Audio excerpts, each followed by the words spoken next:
Hello po. For this video, ang pag-uusapan naman natin is all about the minor and cofactor of a matrix, no? So, sige, para mas maintindihan nyo to, let's try to solve this problem. Consider the matrix shown below. Number 1, solve for the minor of A23. Number 2, solve for the minor of A31. And number 3, solve for the cofactor of A21, no? So, allow me to take the screenshot of the problem, then lipat ako sa notebook 'no, para i-solve ito.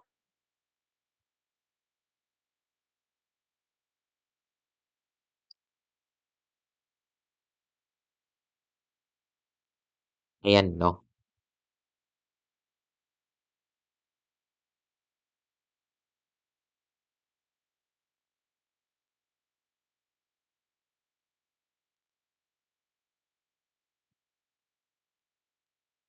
So sige 'no, for the solution, let's now try to solve for this.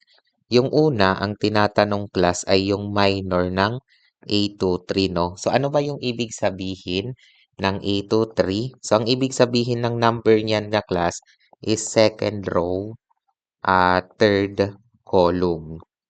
Ayan, no? So, again, second row, third column. So, it means kung ayan yung matrix natin na 3, -2, 1, 7, 6, -8, 0, -9, 3.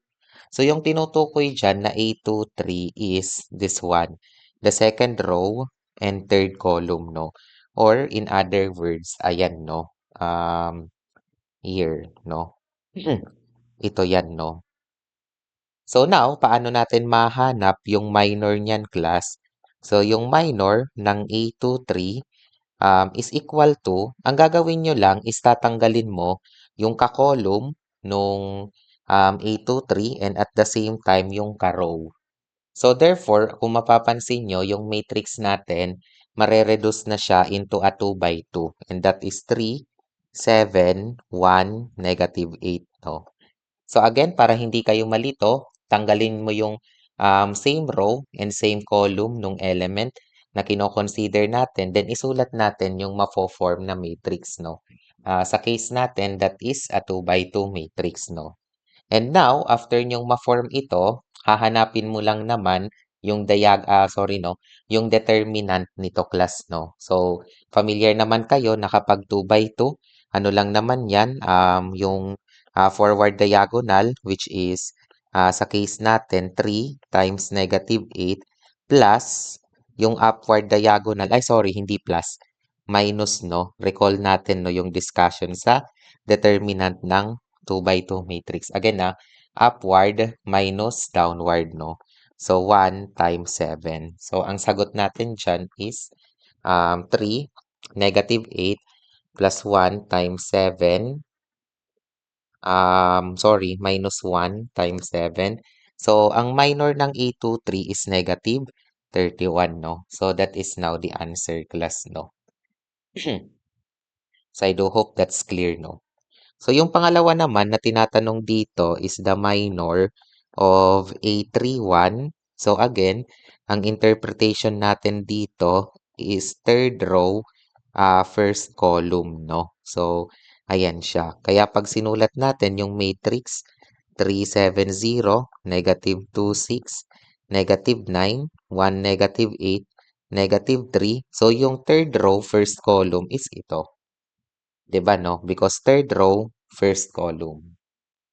So ngayon, para mahanap natin yung minor niyan, tatanggalin natin yung sa same, kasame na column nung ating element and yung kasame na row, no? So therefore, here, yung magiging minor of A31 is yung natitira na lang, no? Na 2 by 2 matrix. And hanapin mo yung kanyang determinant, no? So, 7, 0, 6, -9.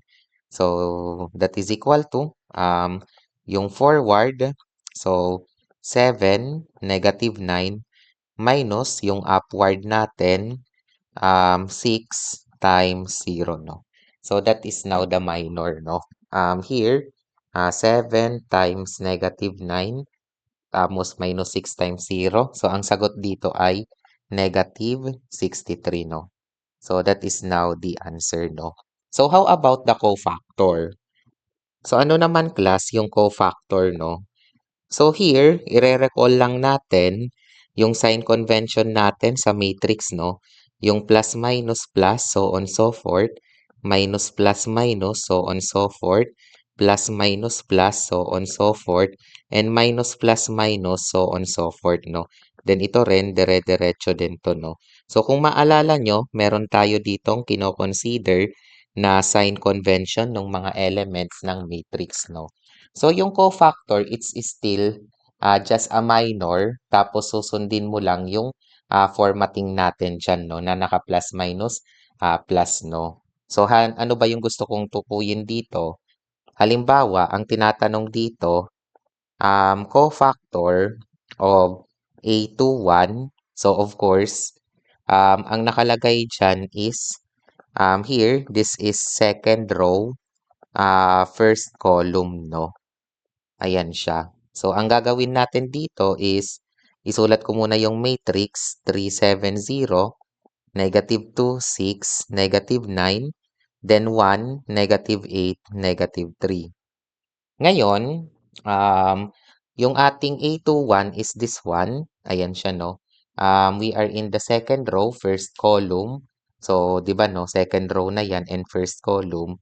And ang una muna natin gagawin dito ay hanapin nyo muna yung minor ng A21. Again, no? Bago ka mag-cofactor, dapat hanapin mo muna yung minor. So, in this case, tatanggalin ko muna to.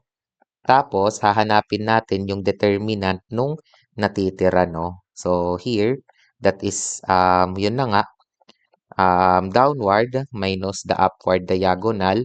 So, that is 7 times -3 minus -8 times 0, no?